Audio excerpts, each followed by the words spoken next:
Dr. Rob. Welcome back to the podcast. First podcast was at Commodity Classic. Yeah, in the hotel lobby. And there was a lot of noise there, and it was driving Aaron up a wall. But we got a podcast out of it, and the audio turned out, honestly, a lot better than I thought it would. I got a lot of phone calls from that podcast, Great. and everybody was really happy and congratulating us. Cool. So they really like this new agreement and partnership. People are just excited to, I don't know. I'm always encouraged by people who have a willingness to learn, and I'm appreciative for people. I can say particularly farmers because I'm a farmer. That's where I work. It's my group of people. My quote tribe. When they have a passion for what they do, and they aren't just an operator of a tractor. When they actually get down and they look and they care and they walk their fields and they look at their crops and they care. I mean, it's really unfortunate that the world doesn't appreciate the stress that a farmer goes through because of his care for what he's trying to raise. I mean, a drought, watching your crop die from a drought, watching your crop get annihilated by hail, a flood I've experienced it. It's painful. It's very painful. I think hail is the saddest thing I've ever seen. It's pretty rough. Yeah, because something you have literally put days, weeks, months of time, effort, planning, money, stress, work, so many things into just a couple of crops. And then it's just in the end, it's not in our control. We can only control the controllables. And then I think it's very important for a farmer to zero in and remember what is in our control, because oftentimes I think we think a lot more is in our control than we do, because I can mitigate that with this or that. And there are a lot of things we can mitigate with various practices and things of that nature. But at the end of the day, Mother Nature always takes her cut. Yeah, you picked a good opponent. Yeah. Probably, the one that has always been there and always will be there. But anyway, thank you for coming back on the podcast. Oh, it's a pleasure. It's really good working with you, Josh. I appreciate it. We were talking earlier, and you mentioned the 3 stages of a farmer's mindset. And that's, I paraphrase that. You've got the beginning phase. Yeah, everything's jolly, optimistic. We're going to have the best year of our lives every spring. It's spring fever. Right. And then we get to halfway through, crops are up out of the ground. We're all tired. We're just run ragged. I feel that right now. I'm pushing through it. And it's, but we've started to have our first hurdles. We've got insect pressure in this. We've got hail damage on the wheat over in this area. Yeah, in that area. We've got too much water here, and in this area we're too dry. You got weeds coming in. That's right, weed pressure. Can we get out there? Are we going to stress our crops too much because of this? Do we pull this out of the tank mix?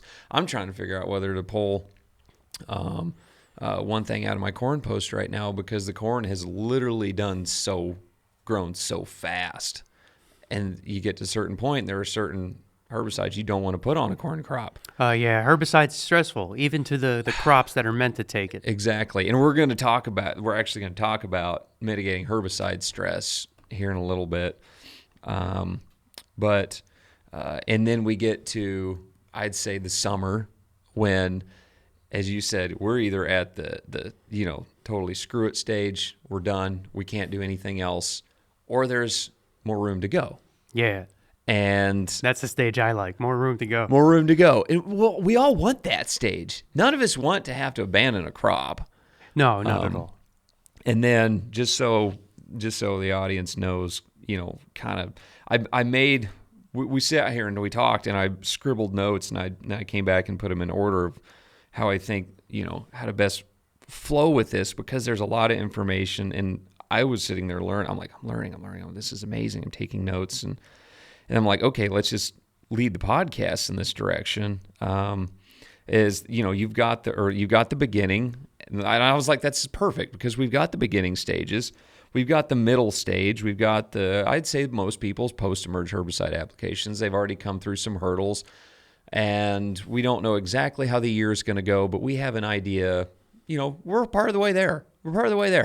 And so, what do we do around that post-herbicide application time frame to mitigate stress that we induce with the herbicide? Farming is stressful. That's right. Farming is stressful. You're either being stressed or inducing stress. That's true. And then you've got and then I think, and then we've got the last leg of the lap. As Johnny said, you don't put your slowest runner last, put your fastest runner last.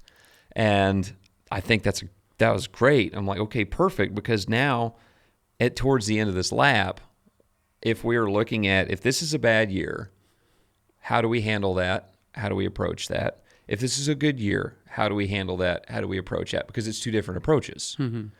And then I had just a random side question of hybrids and nitrogen use, and you made a great point, and I want to visit back on that. But anyway, I want to. So we're in the beginning. It's a good time of year. It's a good time. I love walking fields this time of year. Yeah, the optimistic time of the year. But I asked you, I said, what was the most? I asked your friend, I said, do you like in-furrow? And you said, and I said, do you think every planter should have a in-furrow system on it? I'd love your opinion on that because you've worked literally all over the world. Yeah. And then you commented on early stages of impact, and I think that was a great way to segue or lead out with this. Is absolutely how do we affect the plant early? Early is the most important stage of plant growth and development. When you have the developing seed, the baby, the changes that you make then are going to affect that crop for the entire year. So you're not going to change the genetics of that seed, but you're going to change the expression of that genetics.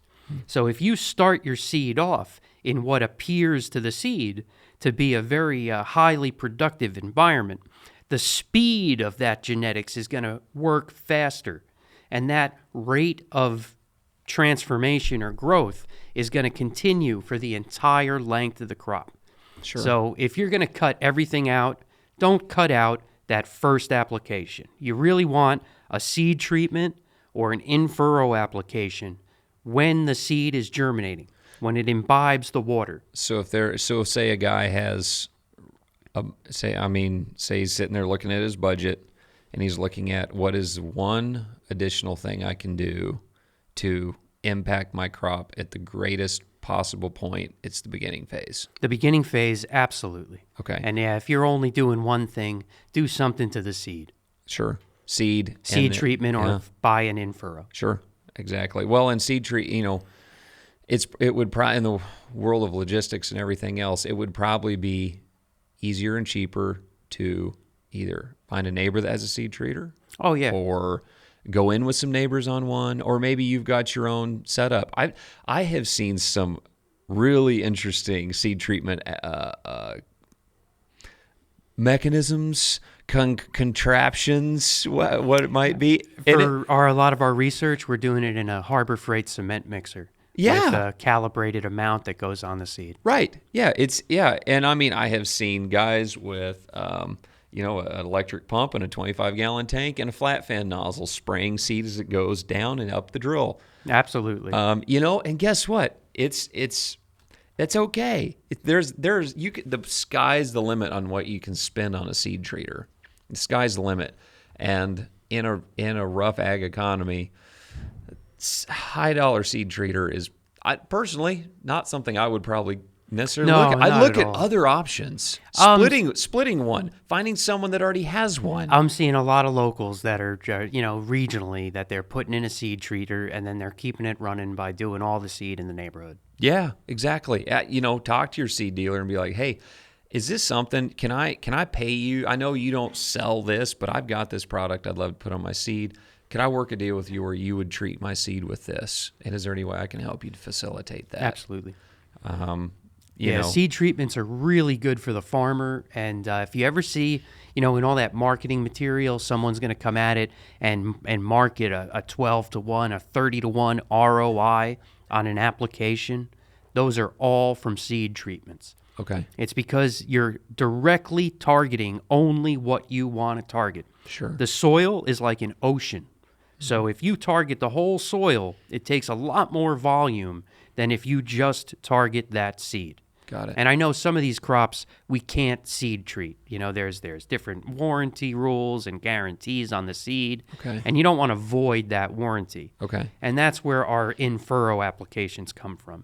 Gotcha. So we can do an in-furrow application to even guaranteed and warranted seed without violating that warranty. So in the regards to seed, there are some.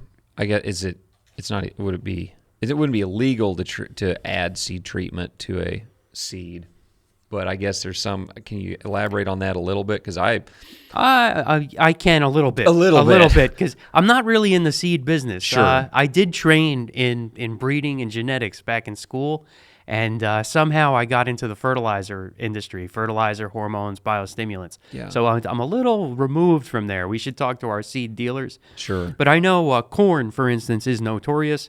You can buy a seed package on that corn. But if we were to seed treat your corn, it could violate the replant warranties that you would have against failure. Gotcha. So I know beans, a lot of the times there's nothing on. Okay. Wheat, oats, some of those crops. Naked seed. Yeah, so we can very easily and no legal ramifications treat those. Gotcha. But corn becomes quite a challenge.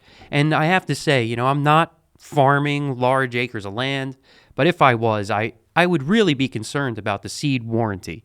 Because the replant guarantees on these things. That's a nice safety net to have. Absolutely. And you're taking so many risks as a farmer to begin with. I mean, let's keep the safety nets we have in place. Yeah, well, I would say check with your local dealer or with your seed dealers, your representative, and say, hey, if I do this seed treatment, is that going to void a warranty? Yeah, absolutely. Make sure it's not going to avoid any of your replant warranties on the seed. Yeah, absolutely. And I would say it's mostly a concern in corn. I don't think I've seen it in any other crop. Yeah, and farmer can take that and do as he wills with it. It's each guy's decision to make on his operation whether to have that conversation or not. Well, and that's where that in-furrow comes from. Right, and so if it's like, man, there's a holdup here, and you are concerned about it, and you're like, yeah, I don't know if I want to avoid that. I'm going to go to an in-furrow program. Yeah, because that's what I've got. I've got an in-furrow program, and I really enjoy that targeted application. You have to address the baby. You do. That's when those genetic effects are being expressed. Okay. So if you can get that rate of expression to move faster, because the in-furrow, right? If you have all the colostrum, basically, in that in-furrow mix, when the seed imbibes that liquid, it feels and senses the environment, and then it makes its decisions on how to grow based on the environment that it's in. The seed is actually very smart. And if it's in a highly productive environment, at least in the furrow, or thinks it is, it's going to grow faster, bigger, harder. You're going to get those thicker stems. You're going to get rapid emergence.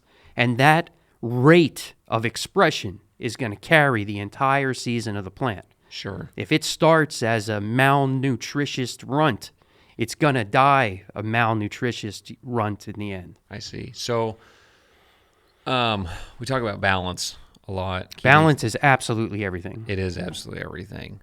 High yield comes from uniformity. It doesn't come from size. Gotcha. And so I think it's super important that guys, I didn't run a lot of gallons of actual fertilizer in my starter.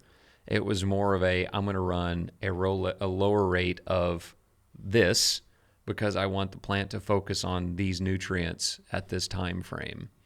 As well as some sugars and zinc and some stress mitigators, things like that, and the carbons, and making sure, trying to keep a balance there to the best of my ability that I have learned thus far to make that decision on my farm.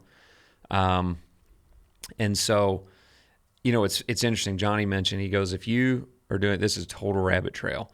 If you do a foliar feed that pretty much signals to your plant, hey, go get this, here's this foliar feed.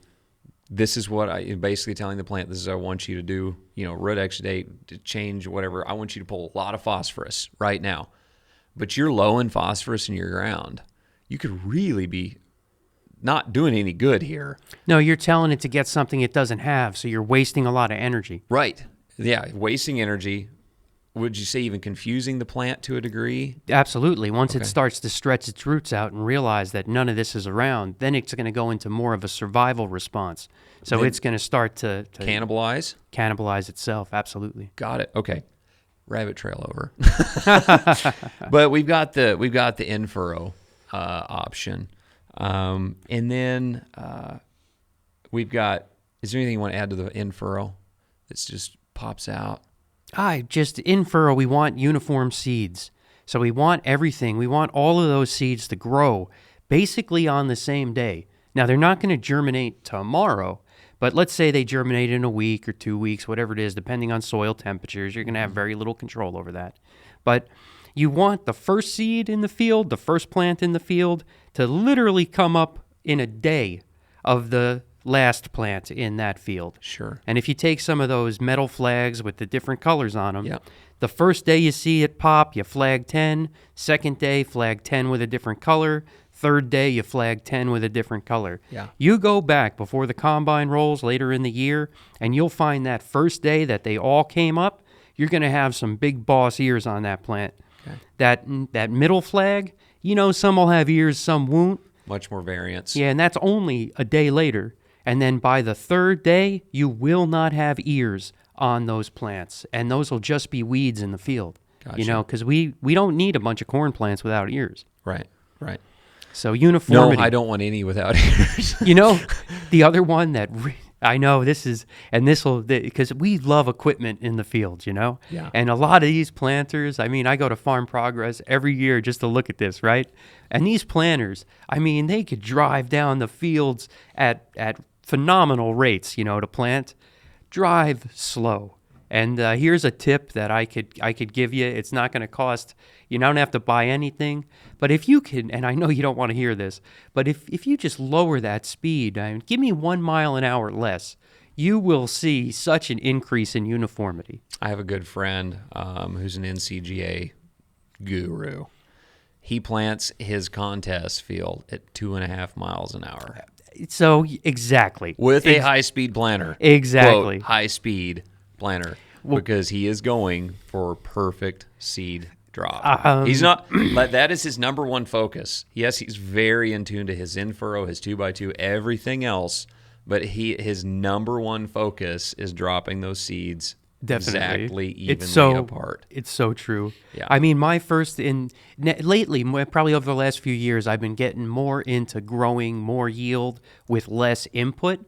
So I'm trying to see what that true efficiency line is. Yeah. But when I started in the industry and I left academia, I was all into the yield guys. And I would tour the world with these guys and just see all their tricks. They're all driving ridiculously slow.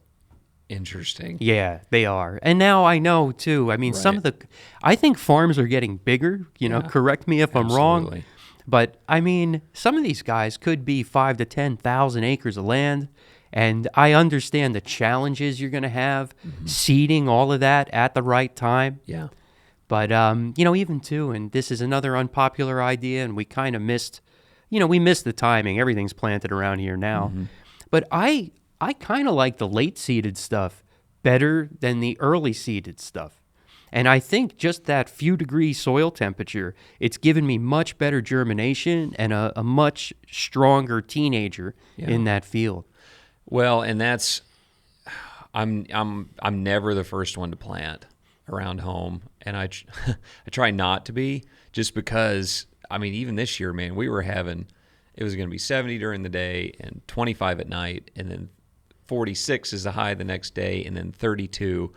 And I'm like, man, why would we do that? The plant has no idea what it's doing when it's like that. Yeah. It works on a temperature differential. Okay. So the differences in temperature from one place to the next is how it determines its source to sink relationship. among other things. You know, there's growing degree days. There's a lot of things here. I'm oversimplifying it.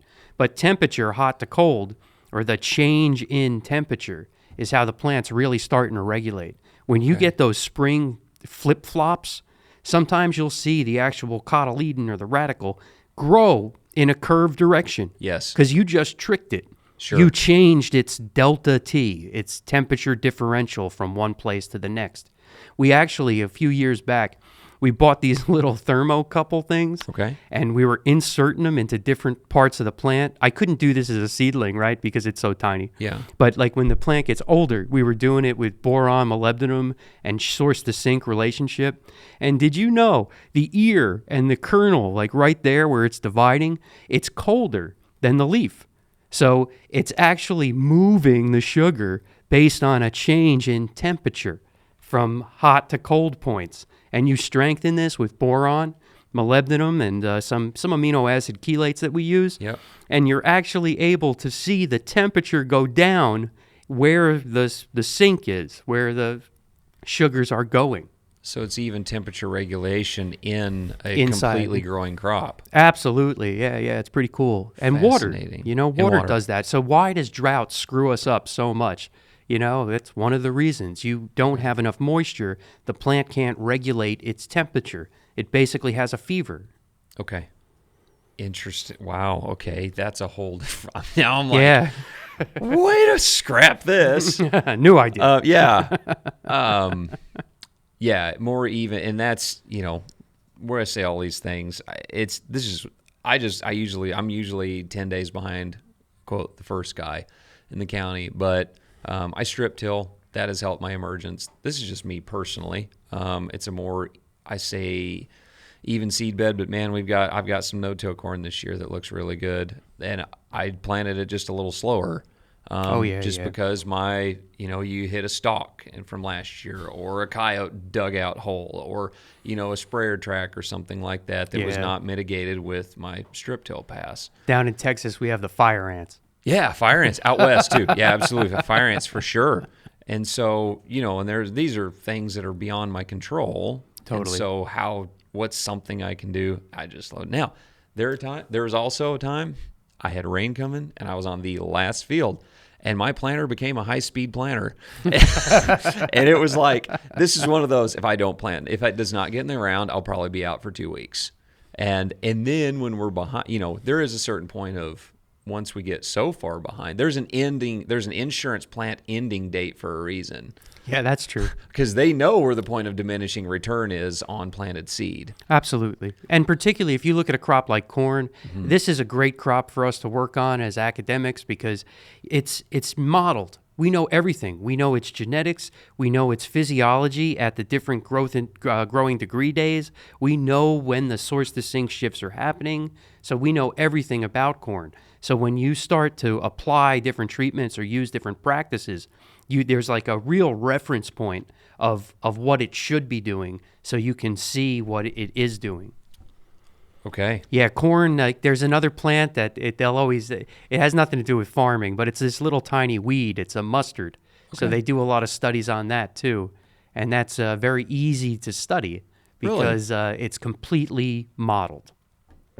All right, guys, so we've got a website, singularagronomics.com. Check out the link in the description below. And we got all kinds of stuff on there. Oh, yes. We've got product. We've got merch. We've got newsletters, blogs, videos, links taking you places. The nerds they're always adding stuff to that page. So anyway, check it out. It's a great resource. We're working really diligently on consistently keeping that thing up to date. Well, yeah, and I would say, you said the link below. If you can't find that, just Google Singular Agronomics. It'll get you in the right direction. Yeah, you'll find us. So appreciate you guys. Okay. I didn't know. I guess nothing to do with corn and beans. We messed with it so much that we just know everything about it. Therefore, it's easiest to study. It's literally the most important crop in all of the world. Corn If it wasn't for corn, people would starve. And people starve now. I mean, it's sad, but corn saves people. Lives. It's the civilization you know of today is corn, runs on corn. Gotcha. More so than oil. Interesting. And I should have Interesting. worn my Texas hat. Yeah, exactly. But no. Exactly. Coming from a Texas guy. Corn runs the world. Okay. And it's, people, I have conversations with all kinds of people. I know you do too. All kinds of people. I have conversations that people go, well, why can't everyone go organic today? Oh, you can. I mean, we can. Do you know how many people would die? if literally all herbicide and fertilizer was outlawed today, what would happen? How many farmers wouldn't know how to raise a sufficient, not substantial, sufficient crop? I don't know. I might be a little bit older than you, but I grade early. Sure. And I'll tell you, even my generation, and I would have to say all of your generation, they don't know how to farm pre-glyphosate. Sure. So now that's absolutely accurate. It's the old timers that are going back to using pre-emergence and getting into those biceps cultivator. and oh man, there are cultivators being pulled out of windrows right now. I have had conversations with guys like, man, I'm just going to row cultivate this because I don't know what else to do. Yeah, and then they go ask dad or grandpa, hey, how do I set this thing? Right. So, see, I'm a total plant guy. I'm not really, I don't have opinion conventional versus organic. Right. I want a happy plant, but I'm in all sorts of countries. So now I want to say we're at 72 different countries that, I've personally worked with farmers and visited. And the U.S. is actually ahead of the game in terms of organic. And it's because we're paying a premium on organic. And then you'll notice there's a bunch of certifications. Yes. Now you can get a premium in some places, especially selling direct to the consumer, like to your Bimbo, to Walmart, to some of these major food, I think even ADM. Okay. But so they'll give you a premium on regenerative or a premium on organic or a premium on no-till, a premium on fuel and like things like this. And because of that, our farmers are incentivized to learn some of these practices and to farm a little better. Some of these inputs are not as commercialized, so they cost more money. They do. And but the farmer can recoup that money because they're getting this premium added to their grain or whatever it is they might be selling. Certainly. When I get into the other countries, we're not paid extra for that classification. So it makes it almost impossible to farm any other way than the cheapest way, or you really start to cut into your ROI. Gotcha. So we are leading the pack despite our that's great to know. GMOs and our herbicides. Well, and man, I don't know a single farmer that loves to go and spray herbicide. No, we don't want to touch any of that stuff. If I could push a magic button right now and never have to do that again, I'd beat that thing to the ground. Oh yeah, absolutely. And so, I think there's a great, and this is a great opportunity because to lead into this, we're in an era right now where we are, like you said, growing. How can we grow as good a crop or better crop with less? And then how can we grow, regenerative agriculture has made a huge explosion in the last, 5 years? Yeah, I like that. I'd say 5. It's funny, you don't see me much. If people can grow their crops really well, they don't typically call me.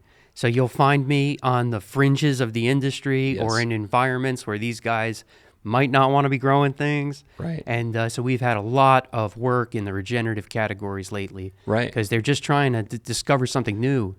It's a whole, like I've told people agriculture is the last frontier, because, there is, I want to raise a corn crop with no nitrogen, guys. I want to raise a corn crop with half my applied nitrogen. And then there are guys that I'll cut 10% and be happy because I saved 10%. There's a full range, all right. The goal of all of those people is a good trajectory.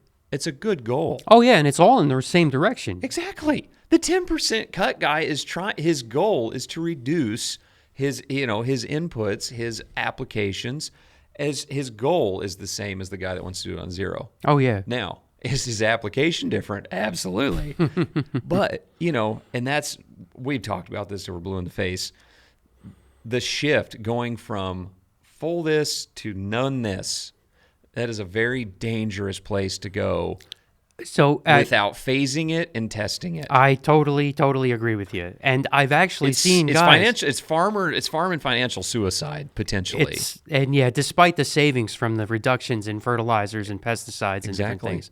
And so, and we've seen guys that are growing good crops, I mean, with basically nothing. Yes. Now, maybe not this 400 bushel mark. Right. But we're seeing guys that are, they're in that 225. Nebraska last year, we hit 280 with dramatic reductions, but not overnight. I mean, plan yourself a 5-year plan to get into those and incorporate good soil health practices. You have to come at it from both ends. In the true sense of the word, a fully functioning environment doesn't need any fertilizer. It will function and cycle. But in agriculture, we disturb the environment. Right. Everything we do, including planting, is a disturbance. So we have to meet in the middle somewhere. I mean... Nature will take care of itself. Yeah. We're not farming nature. Absolutely. We're managing nature. Right. And anyway, man, that's get another really rat hole about that. I get a lot of calls. People they want to go down to nothing. And, most of them are hybrid systems, and most of them are starting in these, when we're in a fully conventional system, it has some characteristics, and there's usually lower organic matter. Mm-hmm. Our soils are dominated with bacteria. It doesn't have a lot of diversity in there. We're using a lot of chemicals that do have residues. So these have affects the following year that makes it hard for us to equilibralize, whatever. I just screwed that word up, right? I think it was perfect. But no, you got to do a transition, and you have to focus from the ground and from the crop. Yeah. Here, you want to here's an old school way, foliar applications. Sure. So the soil's an ocean. The soil's got lots of life in it. We've only discovered, maybe 1%, if that's probably being a lot, 0.1% of what's really going on in the soil. It's like space. But if we just do a foliar application, we avoid the soil. Let's avoid what we don't know down there. Let's mainline this stuff right into the plant so the plant can grow and balance itself. I'm convinced that 10 years down the road from now, a lot of the products that are listed as biologicals, we're going to realize weren't a good companion to our native biology that's in our soils. So that is my personal opinion. I believe in, and I don't know, there's been controversy around what soil health is or how to measure it. Like some of this stuff now with these carbon things, that's not going to finish the way it is today. They're using parameters to pay people for carbon these things are not measures of soil health. Right. Where did they come from? But if you go into the Pacific Northwest, years and years ago, there was a Dr. Elaine Ingrams. And I wanted to say maybe Washington or Oregon State University. And says we're good on volume. Okay. And so, but anyway, she was, and now the USDA has adopted this in terms of what healthy soil should look at, and it's called the Soil Food Web. So soil health is not about soil life. There's always life in your soil. I can go to the most polluted soil and find you overwhelming amounts of bacteria. So the soil health and cycling and all of this carbon cycling in the ground, it has to do with diversity of life. There's kingdoms of life. There's animals. There's bacteria. There's fungi.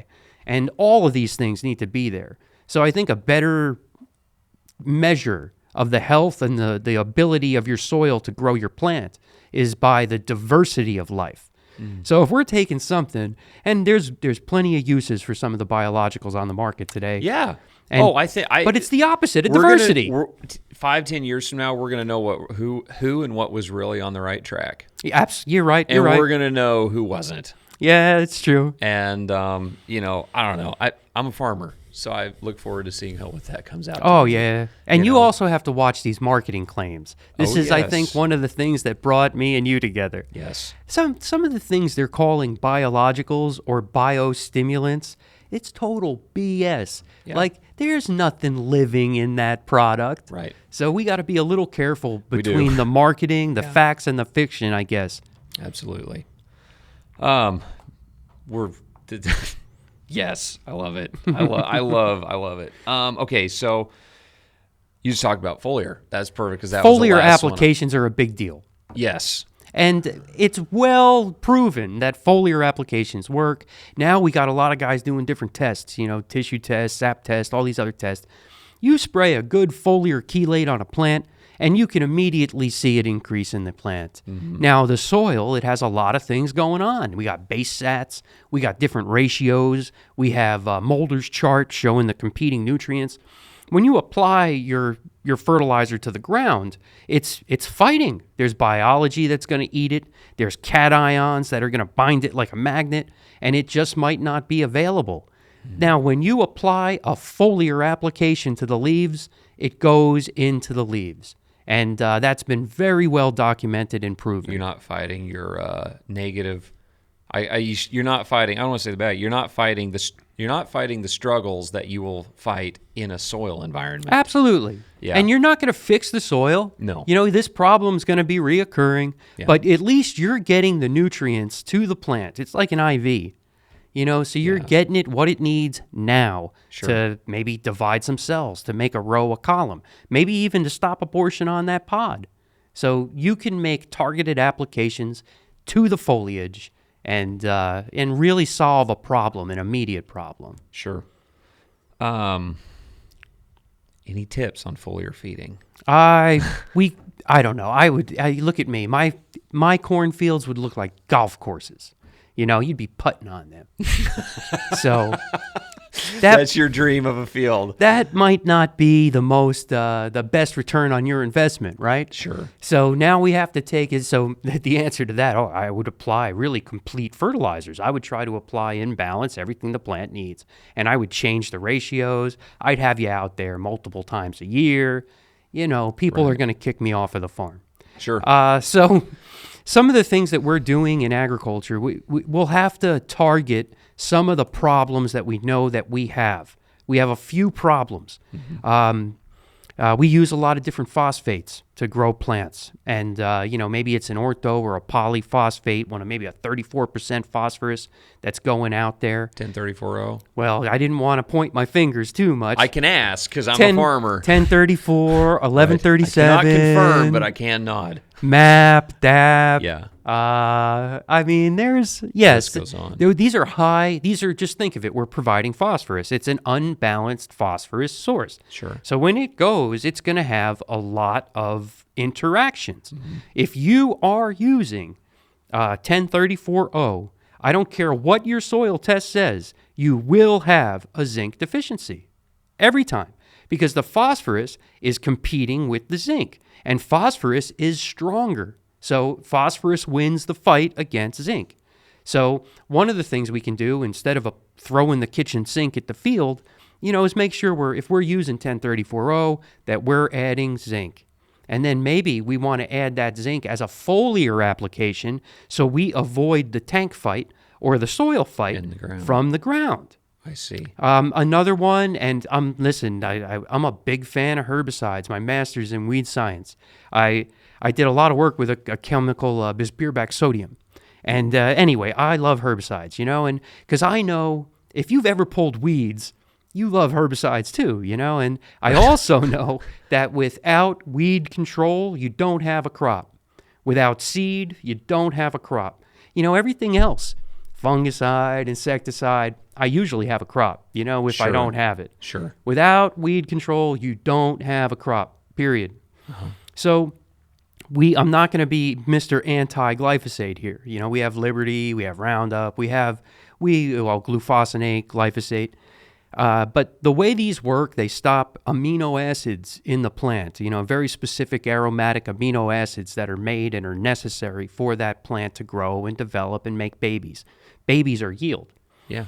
So They're also very strong chelates, like the molecule. A chelate in Latin means claw, so it comes out of the old crab claw thing. So Really? chelates work by taking, if you think of like a calcium or a zinc or a manganese, they're these little balls with charges on them, like magnets. So if you throw them against the wall, against the soil, against even in the tank, they start to stick to things. And when they stick to something, they're not as available. So we chelate nutrients, and all that is a claw that wraps the charge, and then it doesn't stick to the soil or the tank, and it can release into the plant. So, another time, these herbicides, they also function as strong chelates, and something like a glyphosate or a glufosinate, they're not going to release the nutrient to the plant. Or sometimes and herbicides are great at going into the plant, they're designed for that. Sure. So they can actually get inside the leaf and chelate the available zinc or manganese in the sap. Interesting. So for how long? For the act, you could probably measure it for 7 to maybe 21 days, give or take. Still, say you take the median, say it's 15 days. 2 weeks is a big deal in a growing season. That's lost. Yeah. Oh, yeah. And then the further north we get, the worse it gets, because Shorter you growing have time such frame? a shorter growing. Yeah. Interesting. In Texas, what's a week really? Right.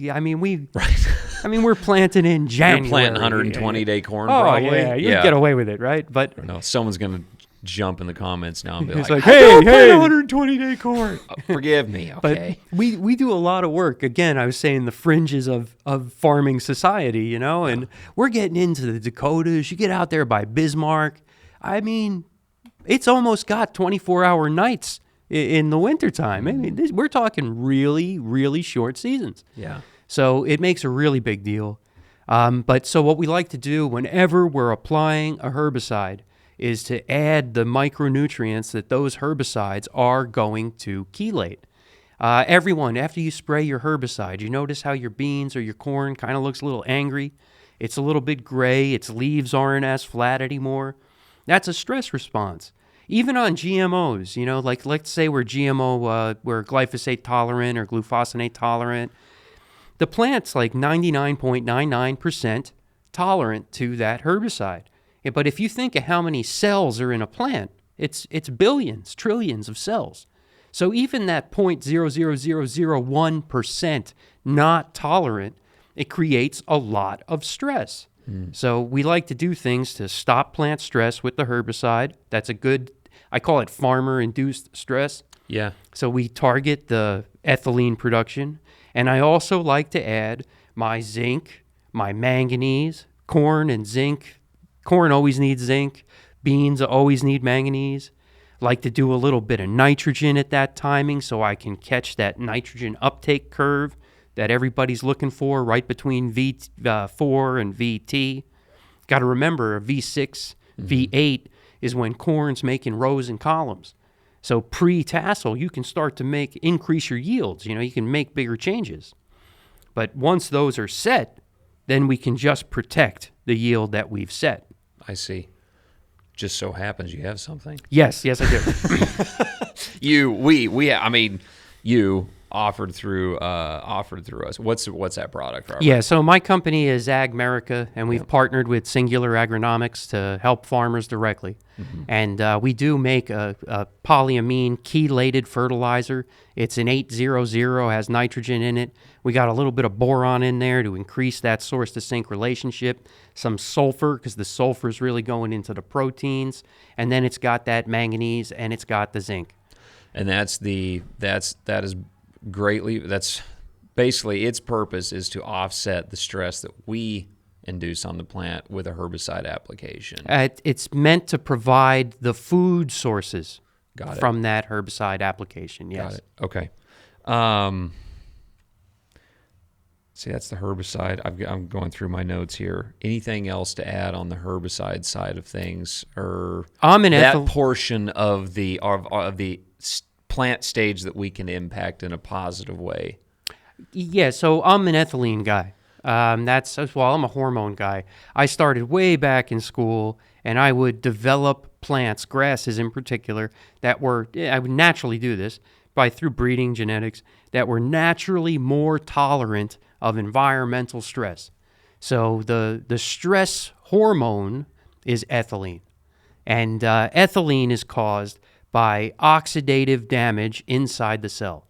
You see, if the plant is under stress, maybe it's from the herbicide, maybe it's from the sun, maybe it's too dry, maybe it's too wet, whatever it might be, photosynthesis is happening. If you ever stood out in that sun, it's burning you.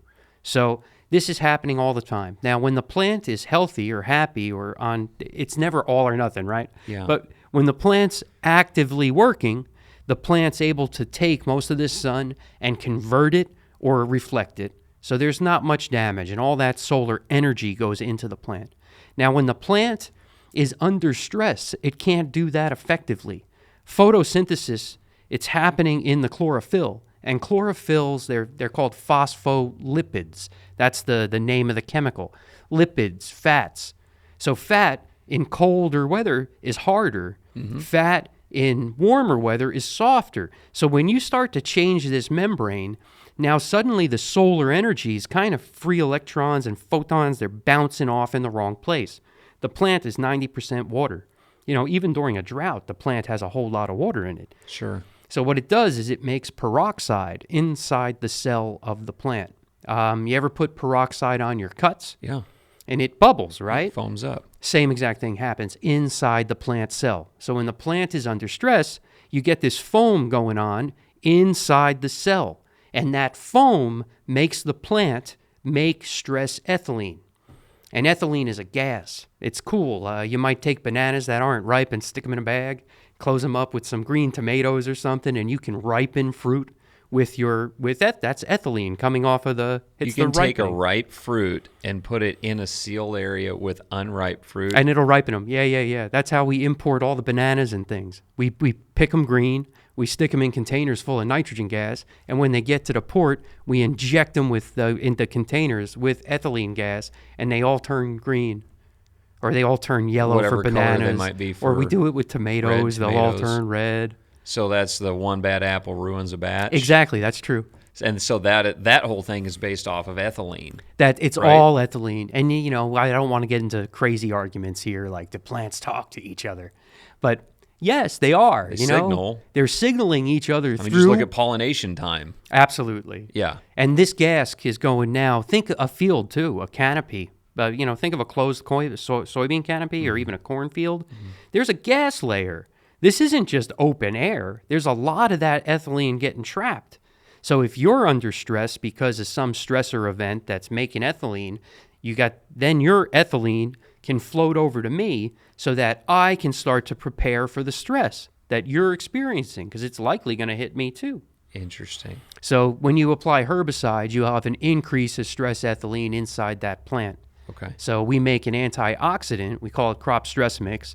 It goes inside the cell of the plant. It's made out of urea. The molecule's diformal urea. And it'll go inside the cell of that plant because it's an amine nitrogen. Plants love nitrogen. And when the bubble from the peroxide hits that, it breaks down and it releases its nitrogen. It releases a little bit of CO2. And it actually releases a water molecule inside the cell. And it stops the signal that causes stress ethylene. Gotcha. So if you're going into stress or stress timings, the crop stress mix is the product you really want to be using. I mean, it's just the name. If there's stress involved, exactly. There it is. Yeah, absolutely. Okay. So you would use a launch style product, you know, with the zinc, the manganese. You use that to provide the food that the plant needs, the nutrients. And if you know you have a stressful timing, you would choose the stress mix. It's a 3-1-3, the diformal urea, and then we add some cactus amino acids to it that are really high in saponins and other antioxidants, and that just gives you an all-purpose stress-reducing compound. Got it. Okay. Good year, bad year. We're at the last leg of the track. So we talked about the beginning of the year, it's going to be the best year of our crop. Or it's the best year of our life. Middle is... how much time we got, guys? 10 minutes. Okay. Oh, sorry, 6 minutes. Oh, geez. We're not going to fit it all. That's okay. There'll be a part two. I was going to say, we're going to have to cut and do part two. Luckily, we're not at Tassel yet. Yeah, that's right. That's That's right. We're only halfway through the growing season. Okay, so that's man, that's a lot right there. One of the things maybe we should talk about is carbon. Yeah. And here's another controversial topic, and I'll defend it. But I don't think we're in a nitrogen limiting system. That's what all of our soil fertility and our nutrient budgets are based on, nitrogen. And in reality, we are in a carbon deficient system. So Absolutely. the plant harvests carbon from the air, from CO2. That's a whole nother rat hole that we can go down in another discussion. But this carbon has to be conserved. So the carbon's going to become root, the carbon's going to become shoot, the carbon's going to become leaf, the carbon's going to become starch. What's starch? Grain. The carbon's going to become oil. What's that? Oil, maybe bean. Protein, carbon. That's carbon and nitrogen. So ethylene is the only gaseous hormone that all scientists will agree on. There's probably more, but ethylene is carbon. So when the plant is growing, there's an enzyme that either turns that carbon into something called a polyamine, that it's like a naked amino that becomes an amino acid, blah, blah, blah, right down the road, or it becomes ethylene. So if the environment's good, you grow. If the environment's bad, you make that chemical to tell you it's bad so we can all prepare, set seed, and die, because that's how plants survive to the next generation. They set seed and die. That really sets a perfect stage for part 2. I thought we were going to get it in one. Yeah, We're absolutely no not. problem. But so this is the podcast. I already know the podcast name for this next one is The Last Lap. The last lap, We're yeah. at the fork in the road. Things are rough. What do we do if we should do something? And then things are good. What do we do? To what extent? Absolutely. So, And then as an intro to that one, yeah. dent corn, Yeah. dent corn. I used to be an advisor for FFA agronomy. FFA is the best. Okay. Those are the smartest kids, man. But dent corn is not a genetic thing. That's a characteristic or a trait of the seed. Okay. Dent corn is a physiological problem. And that's from the loss of storage starch inside the grain. It leaves in the form of ethylene. And that's where dent comes from. It's not moisture. It's not something we live with. Oh, yeah, that's a denting variety. Did you hear about pushing dent out of corn? Yeah. So if you want to hear about that, stick around for part 2. So appreciate you guys. Great coming here. Robert, thank you very much. It's always an honor working with you, Josh. Your knowledge is, I don't know, it's great. It's great, man. It's so appreciated. I'm very opinionated. That's okay. That's okay. And anyway, if you guys would like to, if you're interested in what we're talking, we've got videos on YouTube about. We're gonna roll them out on the specific products, the Ag America products. Check them out on Singular Agronomics website or YouTube channel, and then the products themselves. Reach out to us at singularagronomics.com. We're on all the social media platforms, etc. YouTube. Yeah, let's impact some crops and some farmers. I'll back you up 100%, and I'll follow up on all pounds that hit the ground. There you go. So, okay, so if you I'll want see to your field soon. Let's get them scheduled. If you want to hear about pushing dent out of corn and finishing the last lap on crops, stick around for part 2, coming soon. See you guys. Guys, thanks for watching the content so far. If you would like to see more, be sure to subscribe to our YouTube channel. We've got all the full-length podcasts, other video information, tutorials on there. Also on all the major podcast platforms and social media sites, Facebook, Instagram, TikTok, etc. So if you like this, go ahead and check more out on all those platforms.